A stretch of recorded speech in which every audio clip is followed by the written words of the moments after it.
అహ్మదాబాద్లో జరిగిన ఘోర విమాన ప్రమాదం మాటల కందని ఘోర విషాదం అన్నారు ప్రధాని నరేంద్ర మోదీ. వందల మంది ప్రాణాలు కోల్పోవడం తీవ్రంగా కలచివేసిందంటూ ఎక్స్లో పోస్ట్ పెట్టారు. ఎయిర్ ఇండియా విమానం కూలిపోయిన ప్రదేశాన్ని ప్రధాని మోదీ పరిశీలించారు. అనంతరం సివిల్ హాస్పిటల్లో చికిత్స పొందుతున్న క్షతగాత్రులను పరామర్శించారు.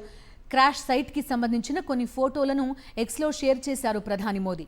ప్రమాదంలో చనిపోయిన వారి కుటుంబాలకు ప్రగాఢ సానుభూతి తెలిపారు. వారు లేని లోటు ఎన్నేళ్లైనా తీరనిదని, బాధిత కుటుంబాల బాధను తాను అర్థం చేసుకోగలనంటూ తీవ్ర ఆవేదన వ్యక్తం చేశారు ప్రధాని.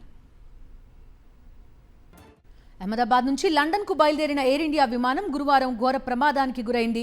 టేకాఫ్ అయిన కొన్ని నిమిషాలకే ఫ్లైట్ కుప్పకూలింది. ఈ ఘటనలో మొత్తం 265 మంది ప్రాణాలు కోల్పోయారు.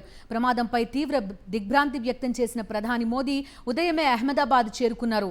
ఘటనా స్థలానికి వెళ్లి అక్కడి పరిస్థితిని పరిశీలించారు. ప్రమాద వివరాలను అధికారుల నుంచి అడిగి తెలుసుకున్నారు. పౌర విమానయాన శాఖ మంత్రి రామ్మోహన్ నాయుడు, గుజరాత్ సీఎం భూపేంద్ర పటేల్ కూడా ప్రధాని వెంట ఉన్నారు. బాధితులను పరామర్శించిన అనంతరం అహ్మదాబాద్ ఎయిర్పోర్ట్లో అధికారులతో సమావేశమయ్యారు మోదీ.